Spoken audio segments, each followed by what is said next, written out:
The God identity is not a personal brand.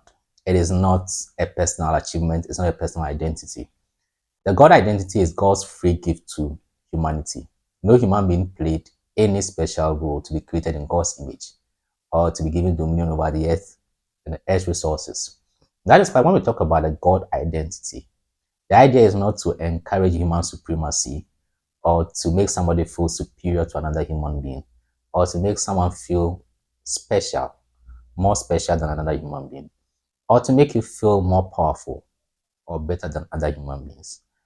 All humans originate from God, or God is the source of all humans. Therefore, God is a God of humanity, of all humanity. And so every human being has free access to the sense of the God identity. And so it is not a personal bragging right that anyone can use to feel superior to other people, to feel better than other people, or to feel more powerful than other people. Now, what you do with this sense of a God ability, a God potential, a God identity to engage in some activities to promote human well-being, to fight threats to human well-being, is what I call your legacy identity. And that is your free gift to God and humanity. Now, to create a legacy identity or a solution related personal brand, you need to have some assumptions. The first assumption is that when you see human beings going through challenges, don't see them as individual challenges or individual problems or personal challenges. See them as threats to human well-being. In the same sense, don't see the pursuit of human well-being as a personal pursuit or an individual human pursuit that is based on survival of the fittest. You must see the pursuit of human well-being as a collective human pursuit.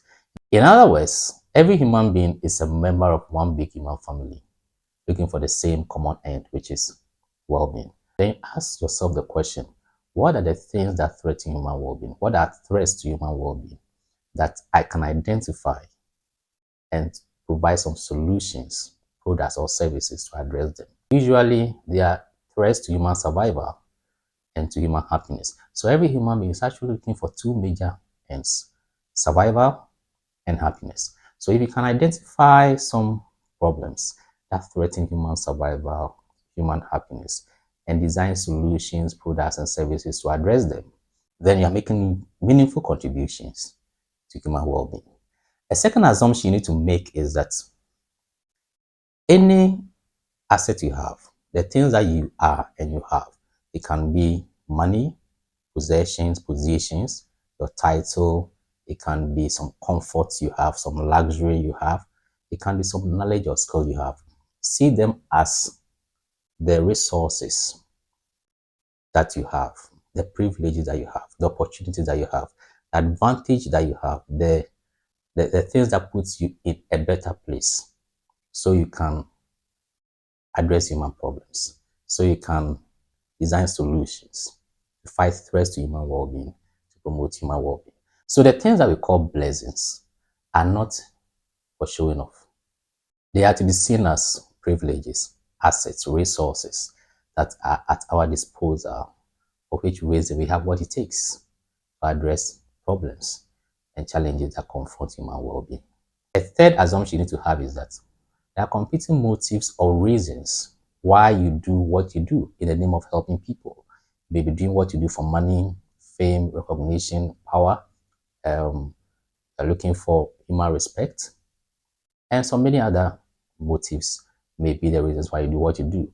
But these are competing motives against the most important motive of all, or the most appropriate motive of all, which is compassion for humanity. The Bible says that Jesus saw a multitude and was moved with compassion because they scattered abroad as sheep having no shepherd. So, in the absence of someone providing some solution, some leadership, people actually are helpless. Humanity is helpless, hopeless, directionless.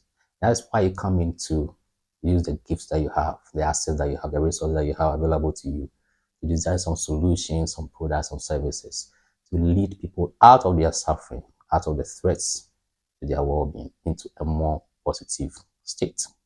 I'm not discounting the importance of making a living, that you must get a job, earn some income, and then you can purchase goods and services to ensure your personal survival. The only issue here is that I believe that making a living or surviving is a natural human instinct towards self-preservation. And so we don't need motivation to make a living. All right. When you're hungry, you have to find food. You know that if you don't find food, you'll be hungry again. If you don't find shelter, you'll be exposed to the weather. So making a living is a natural human instinct. So you don't need motivation for that.